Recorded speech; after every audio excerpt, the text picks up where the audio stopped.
കൊല്ലം പോരുവഴി പെരുവിരുത്തി മലനട ദുര്യോധന ക്ഷേത്രത്തിൽ മലക്കുട മഹോത്സവത്തിന് തുടക്കമായി. മാർച്ച് 21-ന് തൃക്കൊടിയേറി 28-ാം തീയതിയാണ് പ്രസിദ്ധമായ മലക്കുട എഴുന്നള്ളത്ത് നടക്കുക. ഉത്സവത്തോടനുബന്ധിച്ച് വൻ ഭക്തജന തിരക്കാണ് ക്ഷേത്രത്തിൽ അനുഭവപ്പെടുന്നത്.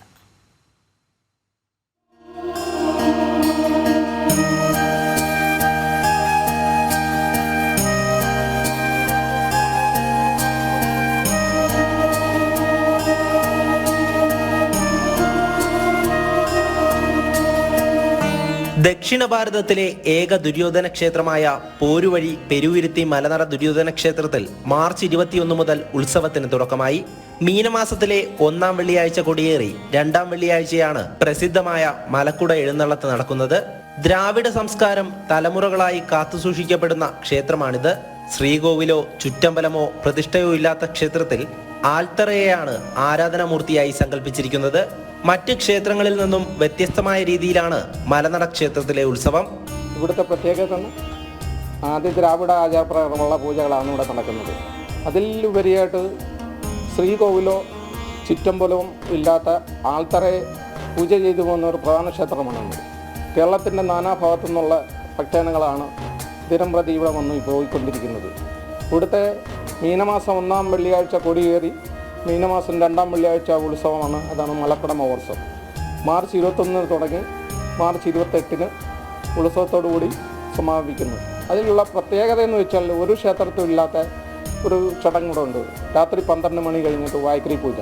അതോടുകൂടിയാണ് ഉത്സവത്തിൻ്റെ സമാപനം കുറിക്കുന്നത്. കുറവ സമുദായത്തിൽപ്പെട്ട കടുത്താംശ്ശേരി കുടുംബത്തിലെ ഊരാളികളാണ് നൂറ്റാണ്ടുകളായി ദ്രാവിഡ ആചാരപ്രകാരം പൂജാകർമ്മങ്ങൾ നടത്തിവരുന്നത്. ദുര്യോധനൻ ഈ ക്ഷേത്രത്തിലെ ആരാധനാമൂർത്തിയായതിനു പിന്നിൽ ഒരു ഐതിഹ്യമുണ്ട്. മഹാഭാരത യുദ്ധ സമയത്ത് ദുര്യോധൻ പാണ്ഡവരെ തിരക്കി മലനട കുന്നിന്മുകളിൽ വന്നു എന്നാണ് മലനടയിലെ ഐതിഹ്യം തുടങ്ങുന്നത്. പാണ്ഡവരെ തിരക്കി മലനട കുന്നിന്മുകളിൽ വരികയും അദ്ദേഹത്തിന് ദാഹം ഉണ്ടാകുകയും പിന്നെ പ്രധാനപ്പെട്ട ഒരു കുടുംബമായ കടത്താശ്ശേരി കുടുംബത്തിൽ പോയി പുള്ളി ദാഹജലം ആവശ്യപ്പെടുകയും അതിന് പകരം അദ്ദേഹത്തിന് കള്ള് കൊടുക്കുകയാണ് കടത്താശ്ശേരി കുടുംബം അദ്ദേഹത്തിന് കുടിക്കാൻ കള്ള് കൊടുക്കുകയും ചെയ്യുകയും ചെയ്യുന്നു. ഇതിനുശേഷം അദ്ദേഹം വന്നത് ഈ മലനടയിൽ ഉത്സവവുമായി ബന്ധപ്പെട്ട് ഈ നാളുകളോ കാര്യങ്ങളോ ഒന്നും ഇല്ലാത്തതിൻ്റെ പ്രത്യേകത എന്ന് പറഞ്ഞാൽ അദ്ദേഹം വന്നത് സങ്കല്പത്തിലൊരു വെള്ളിയാഴ്ചയാണെന്നാണ് ഐതിഹ്യം. അതാണ് അദ്ദേഹം ഒരു വെള്ളിയാഴ്ച ഇവിടെ കൊടിയേറിയും അടുത്ത വെള്ളിയാഴ്ച ഉത്സവവും പിന്നീട് വെള്ളിയാഴ്ച കൊടിയിറങ്ങും സമാപനമാണ്. ഉത്സവ ദിനങ്ങളിൽ വലിയ ഭക്തജന തിരക്കാണ് ക്ഷേത്രത്തിൽ അനുഭവപ്പെടുന്നത്. കൊടിയേറ്റ് നടന്ന ശേഷം കൊടിക്കീഴിൽ ഭക്തർ പറയിടുന്നതും ഇവിടുത്തെ പ്രധാന ചടങ്ങാണ്.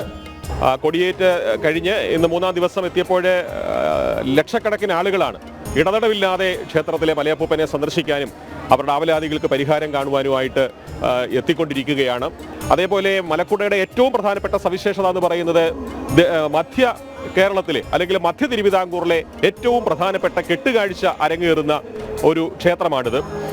നെടുംകുതിര, അതായത് ഭക്തരുടെ തോളിലേറി കളിപ്പിച്ചാണ് നെടുങ്കുതിര ഈ കുന്നിൽ അല്ലെങ്കിൽ മലയപ്പൂപ്പന് സന്നിധാനത്തിന് വലം വെക്കുന്നത്. അത് ഏറ്റവും സവിശേഷമായ ഒരു കാഴ്ചയാണ്. 8 ദിവസത്തെ ആഘോഷങ്ങളോടെ മീനമാസം 2-ാം വെള്ളിയാഴ്ച വലിയ കെട്ടുകാഴ്ചകളോടും ആചാരവടിയോടും കൂടി ദുര്യോധനനെ വരവേൽക്കാനുള്ള ഒരുക്കങ്ങളാണ് മലനടയിലെ ഭക്തജനങ്ങൾ നടത്തുന്നത്.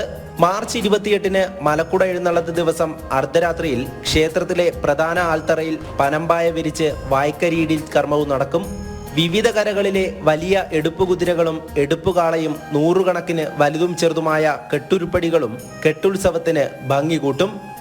ജനം, കൊല്ലം.